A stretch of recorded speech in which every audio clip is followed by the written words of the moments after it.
재수 없는 날 대처하는 법. 오늘따라 일이 잘 안 풀리네. 그런 날이 있다.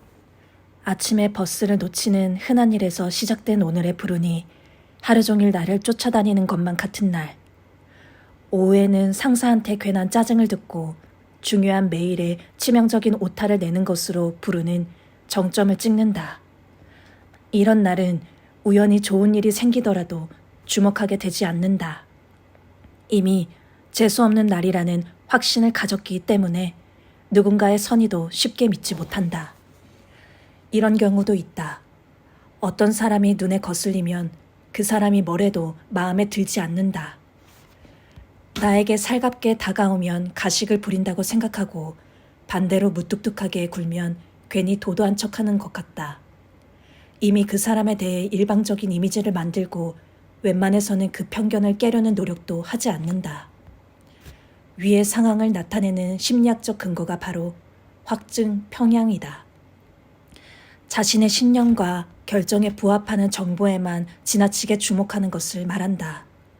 우리가 어떤 주관적인 관점을 갖게 되면 이 관점은 머릿속에서 쉽게 떠나지 않고 계속 남아있게 된다.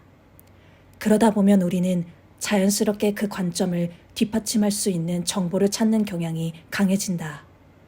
반대로 자신의 관점과 반대되는 정보는 무시해버린다. 판단이 하나씩 입증될 때마다 거봐, 내 생각이 맞잖아 라고 생각하며 편견을 강화한다.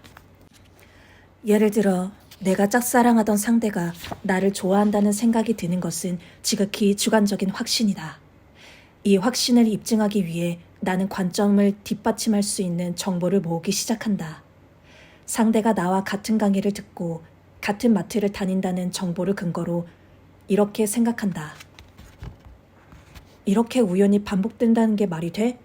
그 사람이 나를 보려고 일부러 그러는 게 틀림없어. 하지만 사실은 다르다. 그 강의를 선택한 학생은 한둘이 아니고 상대도 같은 수업을 듣는 사람 중 하나일 뿐이다. 마트에서 마주치는 것은 단순히 두 사람의 생활 반경이 겹치기 때문이다. 하지만 나는 이 정보가 정말 우연의 일치일 수도 있다는 생각은 하지 못한다. 사람은 각자의 관점을 갖기에 확증 평양에 빠지기 쉽다. 흔히들 자신의 확증이 터무니없이 꾸며낸 것이 아니고 나름대로 근거가 있다고 생각하겠지만 근거란 극히 일부뿐이다. 다시 말해 우리가 보는 것은 지극히 한 부분에 불과하다는 말이다. 전체의 단면만을 본 뒤 잘못된 결론을 도출하고 거기에 몰입하면 주변의 반대 의견을 무시한 채 고집에 빠진다.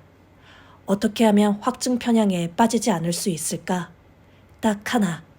그것이 거짓임을 증명하면 된다. 거짓을 증명하는 가장 전형적인 방법은 시행착오다. 한 가지 가설을 세운 후에 그에 부합하지 않은 예를 계속해서 찾아내 가설을 수정하는 방법인데 결국 최초에 세운 가설이 완전히 뒤집혀버린다.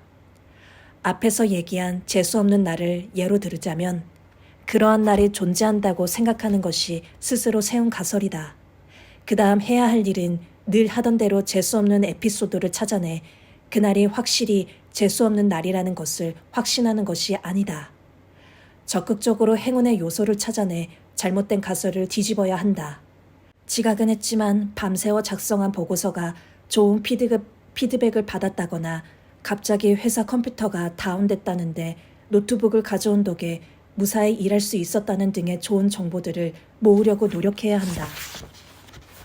운이 안 좋은 날이라는 꼬리표를 붙이고 일상을 보내면 하루 종일 기분이 안 좋은 것은 당연하다.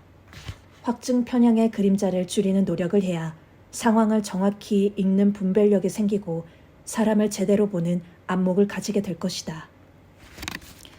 스트레스는 나를 망치지 못한다. 아이고, 그동안 스트레스를 많이 받으셨나 봐요. 의사들의 흔한 레파토리다. 어디가 아파서 병원에 가면 의사들은 매번 스트레스에 대해 언급하기를 빼먹지 않는다. 배가 아파도 그렇고 허리가 아파도 그렇고 마음이 아플 때도 그렇다. 만병의 근원이라는 말이 틀리지 않은 듯하다. 스트레스를 어떻게 다루느냐에 따라 몸과 마음의 건강을 지킬 수 있는 것이다. 지금처럼 빠르게 돌아가는 현대 사회에서 어느 정도의 스트레스는 당연하게 받아들여진다. 그러나 너무 과도한 스트레스는 우울과 불안을 만들어내고 심하면 이상행동으로까지 이어진다. 과도한 스트레스에 시달리면 갑자기 화를 내거나 눈물을 흘리거나 크게 웃는 사람도 있다. 평소 분주히 움직이던 사람이 게을러지고 차분하던 사람이 잦은 흥분을 한다. 세상에 호기심이 많고 남을 잘 배려하던 성격은 어디론가 사라지고 없다.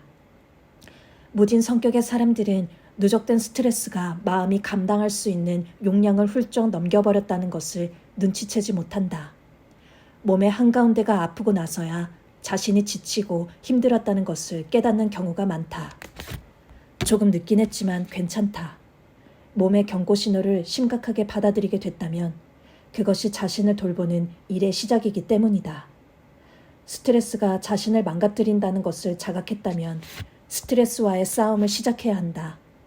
물론 스트레스를 안 받아야 한다는 압박감으로 스트레스를 받으면 안 되겠지만 스트레스를 안겨주었던 사건을 세분화하여 기록해보자. 최근에 있었던 일을 모두 떠올려보고 부정적인 감정을 갖게 했던 일들만 따로 뽑아내서 차례차례 기록하자. 목록을 만들 때는 그 일이 내게 주었던 느낌이 불안감인지 열등감인지 질투심인지 구체적으로 적어야 한다. 뭉뚱그려 기분 나빴다 혹은 스트레스 받았다라고 적기보다는 최대한 분명한 감정을 찾아내자. 하나하나 세분화한 감정을 눈으로 읽으면 스트레스 해소 방법을 보다 구체적으로 찾을 수 있다. 스트레스를 받은 날 나는 집에 도착하자마자 운동복으로 갈아입고 가까운 공터로 나가서 달린다. 그냥 퍼질러 누워 쉬고 싶다는 유혹이 이기는 날도 있지만 스트레스 강도가 유독 높은 날에는 강력한 해소제가 필요하다. 조금씩 발걸음에 속도가 붙기 시작하면 처음에는 굼뜨던 움직임도 한결 가벼워진다. 등에 땀이 차오를 때부터 머릿속을 점령하던 복잡한 생각들이 사라지는 걸 느낀다. 아무 생각이 없어지고 오로지 어제의 기록보다 더 달리고 싶다는 목표만이 남는다. 누구에게나 자기만의 스트레스 해소 방법이 있어야 한다. 어떤 상황에서 어느 정도의 스트레스를 받느냐가 사람에 따라 다르듯이 스트레스가 풀리는 방식은 모두 다르다. 달리기 효과가 너무 좋아서 틈만 나면 주변 친구들에게 추천했지만 모두에게 들어맞는 처방은 아니었다. 도저히 무얼 해야